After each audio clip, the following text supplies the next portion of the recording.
Hello అండి, నా పేరు సురేష్ అండి. ఈ వీడియోలో ఫాస్ట్ ఏపీఐలో క్రూడ్ ఆపరేషన్స్ని ఎలా ఇంప్లిమెంట్ చేసుకోవాలో ఎక్స్ప్లెయిన్ చేస్తానండి. ఓకే, సో క్రూడ్ అంటే create, read, update, delete. Okay, so ప్రతి అక్షరానికి ఒక మెథడ్ ఉంటుందండి. ఓకే, సో క్రియేట్ అంటే పోస్ట్, రీడ్ అంటే గెట్, అప్డేట్ అంటే పుట్ ఆర్ ప్యాచ్, డిలీట్ అంటే డిలీట్.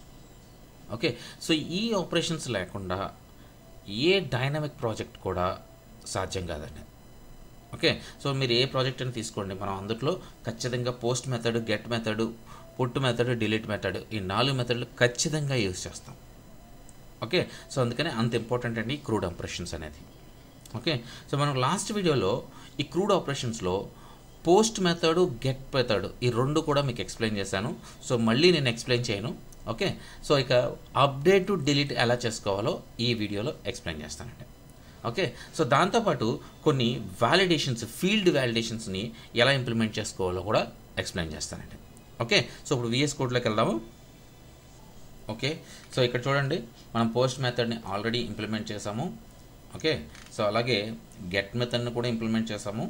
ఓకే, సో ఇంకా మనం ఇంప్లిమెంట్ చేయవలసింది అప్డేట్ మెథడు, అలాగే ఒక యూజర్ని, సింగిల్ యూజర్ని ఎలా గెట్ చేసుకోవాలనే మెథడ్ ఒకటి. ఓకే, దానికి కూడా గెట్ యూజ్ చేస్తాము, బట్ సింగిల్ యూజర్ని ఎలా గెట్ చేసుకోవాలనే విషయం కూడా మీకు చూపిస్తాను. సో దాంతోపాటు డిలీట్ని ఎలా చేయాలి, ఒక యూజర్ని డిలీట్ చేయాలంటే ఎలా డిలీట్ చేయాలన్న విషయాన్ని కూడా మీకు చూపిస్తానండి. సో ముందుగా మనం ఇక్కడ హెచ్టిటిపి ఎక్సెప్షన్స్ ఒకటి ఇంపోర్ట్ చేసుకుందామండి. అంటే ఒకవేళ కానీ డేటా కానీ ఏం లేకపోతే మనం ఒక ఎక్సెప్షన్ చూపించాలి కదండి. సో అందుకని ఇది ఒకటి ఇంపోర్ట్ చేసుకుంటున్నాను. ఓకే, సో ఇక్కడ వాడదాము. సో ఇక్కడ ఏం చేస్తున్నానంటే అండి, ఇక్కడ చూడండి, గెట్ యూజర్ అని చెప్పి తీసుకున్నాం కదండి. ఇక్కడ if not user details, so మనం డేటాబేస్ యూజర్ డీటెయిల్స్ వాడాము. చూడండి, యూజర్ డీటెయిల్స్. ఓకే, ఒకవేళ కానీ యూజర్ డీటెయిల్స్లో ఏమీ లేకపోతే raise HTTP exception. Okay, status code 404, అలాగే డీటెయిల్స్ మనకు ఒక మెసేజ్ కావాలి, no users found. Okay, so దాని తర్వాత ఫైనల్లీ రిటర్న్ చేస్తాం user details. Okay, so next single యూజర్ని ఎలా గెట్ చేసుకోవాలో చెప్తానండి. ఓకే, సో సింగిల్ యూజర్ కూడా మనం గెట్ మెథడ్ యూజ్ చేయాలండి. గెట్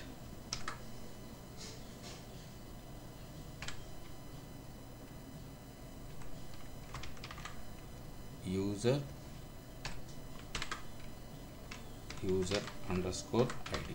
ఓకే, సో మనం ఐడిని బేస్ చేసుకుని డేటాను తెచ్చుకోవాలి కాబట్టి యూజర్ అండర్స్కోర్ ఐడి అని చెప్పేసి ఒక పారామీటర్ తీసుకున్నానండి.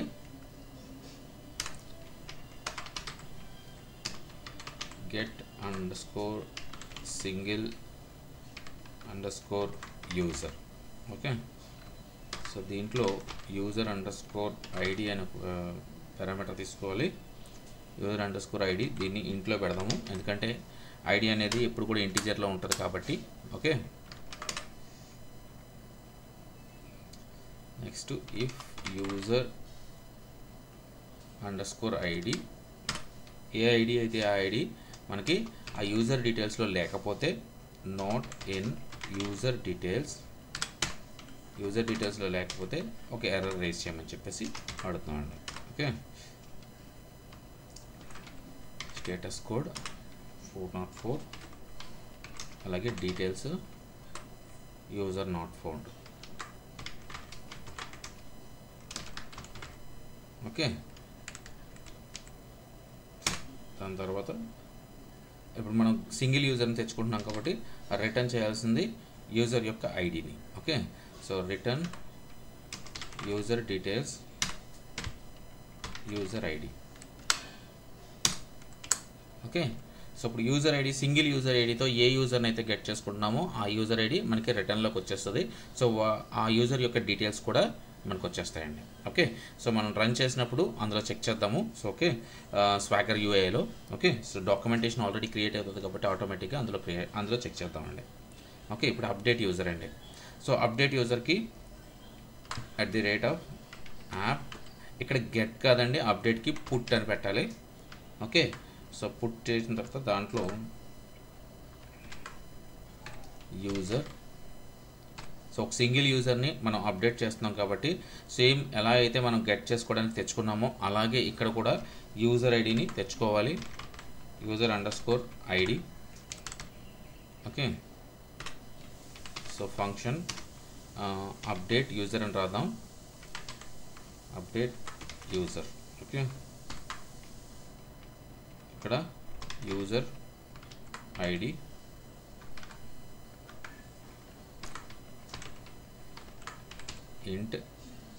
ఇంట్లో పెడుతున్నానండి. ఓకే, సో ఇప్పుడు మనకి యూజర్ డీటెయిల్స్ ఏవైతే ఉన్నాయో అవి అప్డేట్ అవ్వాలి కాబట్టి సో ఇక్కడ మన యూజర్ను కూడా కాల్ చేసుకోవాలి, right? So if user ID not in user details, so ఇక్కడ కూడా అప్డేట్ చేసేటప్పుడు ఆ డీటెయిల్స్ ఏవైతే మనం ఇచ్చామో ఆ డీటెయిల్స్ ఒకవేళ లేకపోతే so okay raise okay http exception. So ఇందులో status code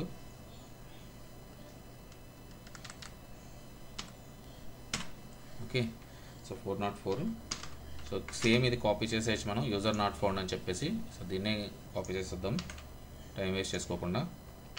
okay, so finally update చేసేటప్పుడు స్టేటస్ కోడ్ ఇచ్చాము, ఒకవేళ లేకపోతే ఉంటే ఏం చేయాలి? So okay, so user details user ID ఏదైతే ఉందో ఆ యూజర్ ఐడిలో ఈ యూజర్ని అప్డేట్ చేయడం కోసం మనకి ఇస్తాం ఆప్షన్. ఓకే, సో అప్డేట్ చేసిన తర్వాత రిటర్న్ చేయాలి కదా ఒక message. So return message user updated. Okay, so అలాగే ఏదైతే అప్డేట్ అయిందో ఆ డీటెయిల్స్ కూడా మనకి రావాలి కాబట్టి so user done. Okay, so ఇప్పుడు మనకి అప్డేట్ అయిపోయిన తర్వాత యూజర్ డీటెయిల్స్ ఏవైతే ఉన్నాయో అవి మనకి డిస్ప్లే అవుతాయి అనమాట అండి. మెసేజ్ కూడా డిస్ప్లే అవుతుంది యూజర్ అప్డేటెడ్ అని. ఓకే, సో స్వాగర్ యూలో ఇది కూడా చెక్ చేద్దాం. సో ఫస్ట్ కంప్లీట్ చేసేస్తున్నాను ముందు. కంప్లీట్ చేసేసిన తర్వాత ఫంక్షన్స్ అన్నీ ఆ తర్వాత ఈ స్వాగర్ యూఐ రన్ చేసి చెక్ చేద్దామండి. ఓకే, సో ఇప్పుడు నెక్స్ట్ అప్డేట్ చేసేసాము, సింగిల్ యూజర్ కూడా చేసేసాము. ఇప్పుడు డిలీట్ ఉందండి. ఓకే, సో ఇప్పుడు డిలీట్ని ఎలా ఇంప్లిమెంట్ చేసుకోవాలి? సో మెథడ్ వచ్చేసరికి డిలీట్ అనే మెథడ్ని యూజ్ చేయాలి. Okay, delete. సో ఇందులో కూడా ఒక యూజర్ ఐడి సంబంధించిన ఒక స్పెసిఫిక్ యూజర్ని మనం డిలీట్ చేస్తాం కాబట్టి ఒక స్పెసిఫిక్ యూజర్కి మనం తెచ్చుకోవాలి. సో ఇక్కడ /user_id. ఓకే, సో ఫంక్షన్ వచ్చేసరికి def delete _user. Okay, so దీంట్లో యూజర్ ఐడి కావాలి మనకి. సో user_id ఇది ఇంట్ ఫార్మాట్లో ఉంటుంది. ఓకే, సో ఇక్కడ కూడా మనం డిలీట్ చేసేటప్పుడు ఒక యూజరు లేకపోతే ఆ మెసేజ్ కూడా ఇవ్వాలి. So if user_id not in user details, so మనం ఏదైతే స్టోర్ చేస్తున్నామో అందులో కానీ ఆ యూజర్ ఐడి లేకపోతే రేజ్ చేయమని చెప్తున్నాము. http exception status code 404. Okay, so same మెసేజ్ని మనం కాపీ చేద్దాము యూజర్ నాట్ ఫౌండ్ అని.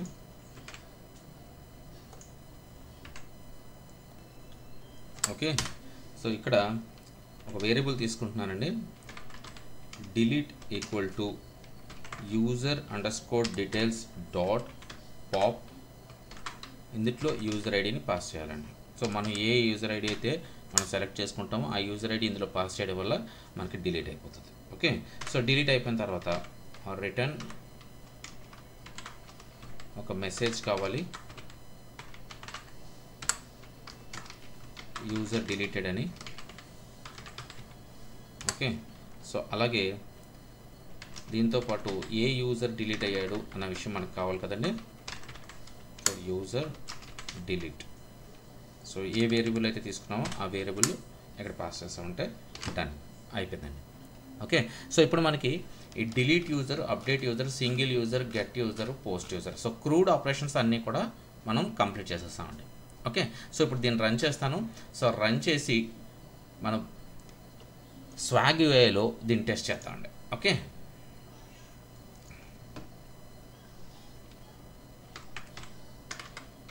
uvcon, okay, p model app reload. Okay, so ఇది క్లిక్ చేస్తున్నాను. సో ఇప్పుడు మనకి స్వాగర్ యూఐ కావాలి. సో డాస్లోకి వెళ్తున్నానండి. ఇదిగోండి, మనం క్రియేట్ చేసిన ప్రతిదీ కూడా ఇక్కడ వచ్చేసిందండి. పోస్ట్, గెట్, రెండు సింగిల్ యూజర్ గెట్ చేసుకోవడానికి, అప్డేట్ యూజరు, అలాగే డిలీట్ యూజరు. సో ముందుగా మనం ఇందులో ఇవన్నీ ఆపరేషన్స్, కింద ఆపరేషన్స్ అన్నీ జరగాలంటే ఫస్ట్ మనం డేటాని ఇన్పుట్ చేయాలి కదండి. మనం ఇంటర్నల్గా డేటాబేస్ని వాడుతున్నాము. సో ఓకే, సో అందుకే ఇక్కడ నేను ఏం చేస్తానంటే సురేష్ ఫోన్ నెంబర్ ఏదో ఒకటి ఇద్దాం, suresh@gmail.com. ఓకే, సో దీన్ని ఎగ్జిక్యూట్ చేస్తున్నానండి.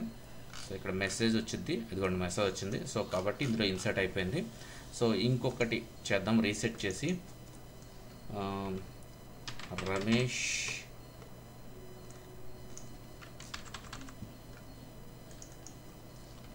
ramesh@gmail.com. Okay, so execute. So ఇది కూడా ఇన్సర్ట్ అయింది. సో నెక్స్ట్ ఇంకొకటి చేస్తున్నానండి, గణేష్.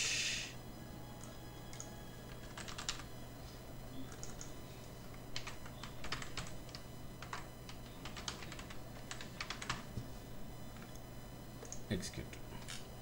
ఓకే, ఇది కూడా అయిపోయింది. ఓకే, సో ఇప్పుడు మనం డేటా ఒక 3 యూజర్స్ని ఇన్పుట్ చేసాము. సో అవి ఇక్కడ కనిపిస్తున్నాయో లేదో చెక్ చేద్దాము. గెట్ యూజర్ తీసుకుని సో ఎగ్జిక్యూట్ చేశాను. ఇదిగోండి 3 యూజర్స్ కనపడుతున్నాయి మనకి. సో ఐడీస్ వచ్చి 1, 2, 3. ఓకే, సురేష్, రమేష్, గణేష్. సో మనకి గెట్లో అవి వచ్చేసినాయి. సో ఇప్పుడు నెక్స్ట్ ఒక సింగిల్ యూజర్ని గెట్ చేసుకోవాలి మనం. సో సింగిల్ యూజర్ని గెట్ చేసుకోవాలి అంటే సో గెట్ యూజర్ అనే ఒక ఫంక్షన్ ఉంది, దాన్ని గెట్ చేసుకుందాము. సో 1 అని టైప్ చేస్తున్నాను, యూజర్ నెంబర్ 1 ఎగ్జిక్యూట్ చేస్తున్నాను. సో మనకు డీటెయిల్స్ ఇందులో రావాలి, ఇగోండి వస్తున్నాయి 1. ఓకే, సో 2 అని టైప్ చేస్తే ఇంకొక డీటెయిల్స్ రావాలి. సో ఎగ్జిక్యూట్ చేసి 2 పెట్టాను, ఇదిగోండి రమేష్.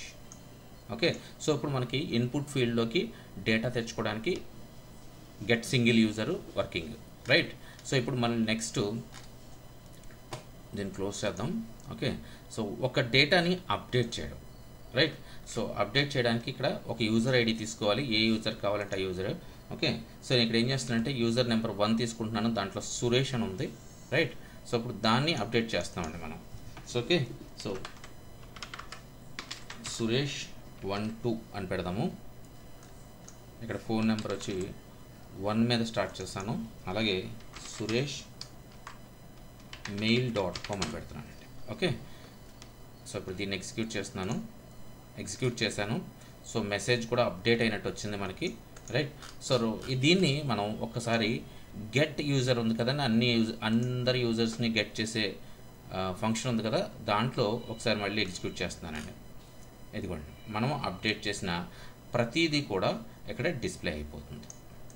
ఓకే, సో ఇప్పుడు మనకు సక్సెస్ఫుల్గా ఈ అప్డేట్ కూడా వర్కింగ్ అండి. ఓకే, సో ఇక ఫైనల్గా డిలీట్.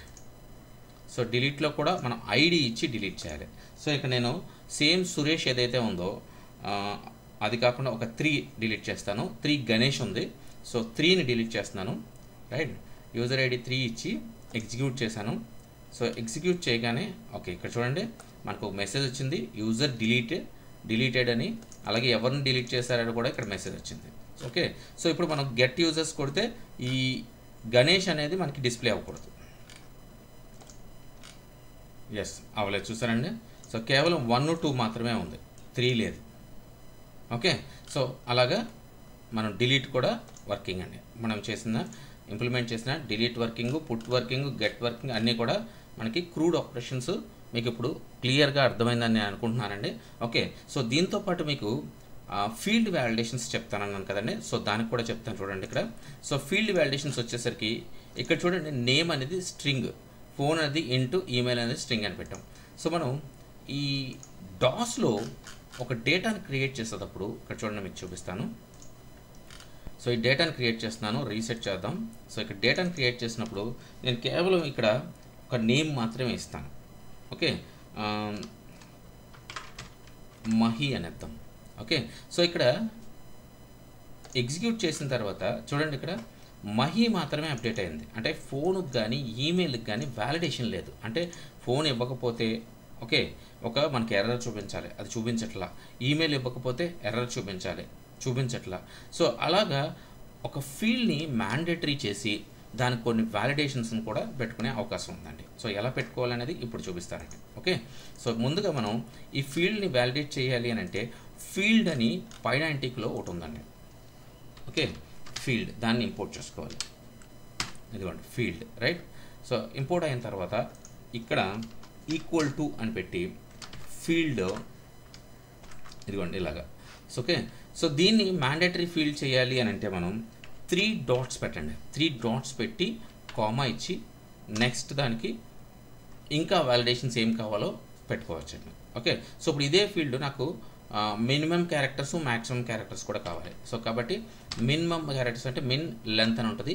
సో దాంట్లో మన క్యారెక్టర్స్ ఒక 3 కావాలనుకోండి, 3 మనకి ఎన్ని కావాలంటే అన్ని. అలాగే మ్యాక్స్ లెంత్ కూడా ఉంటుందండి. So okay, max length, so max లెంత్లో ఒక 20 కావాలనుకోండి, 20. సో ఇలాగా ఫీల్డ్ వ్యాలిడేషన్స్ పెట్టుకోవచ్చు అనమాట. సో దీనివల్ల ఏమవుతుంది అని అంటే చూడండి, ఇక్కడ మనం డాస్లోకి వెళ్తున్నాను మళ్ళీ మీకు. సో డాస్లో ఇప్పుడు చూడండి, సో నేమ్ ఏదైతే ఉందో రీసెట్ చేస్తున్నాను. సో నేమ్ ఏదైతే ఉందో నేను ఇవ్వకపోతే ఏం జరుగుద్దో చూపిస్తాను చూడండి ఇక్కడ. సో ఇక్కడ కేవలం ఈమెయిల్ మాత్రమే ఇస్తున్నాను.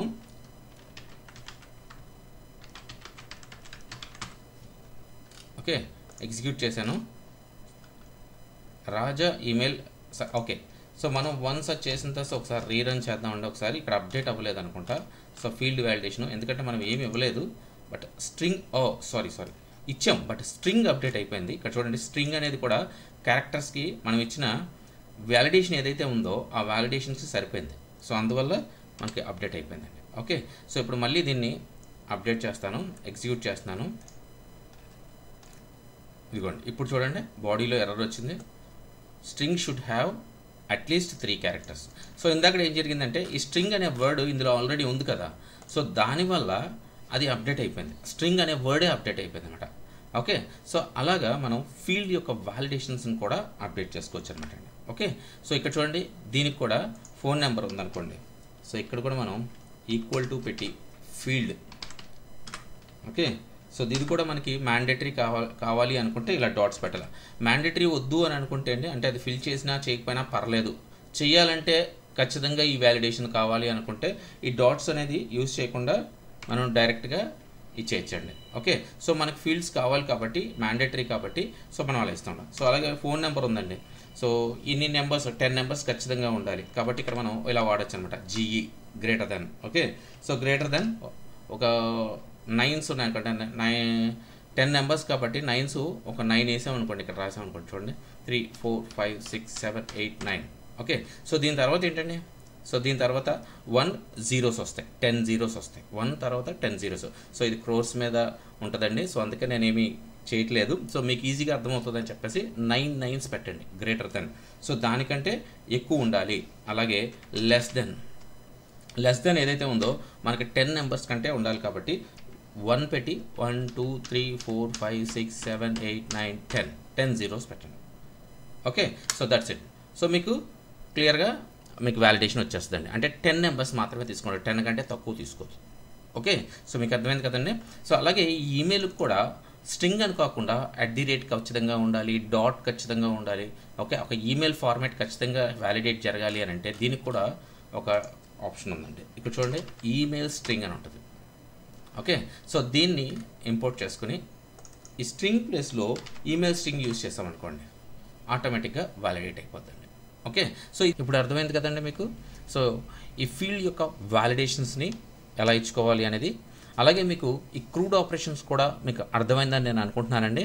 సో ఇన్ కేస్ మీకు అర్థం కాకపోతే దయచేసి కామెంట్ చేయండి. ఎక్కడైతే అర్థం కావట్లేదో ఆ పార్ట్ మీరు కాపీ చేసి కామెంట్లో పోస్ట్ చేశారంటే మీకు క్లియర్గా తెలుగులో ఎక్స్ప్లెనేషన్ ఇస్తానండి. ఓకేనండి, బాయ్ అండి.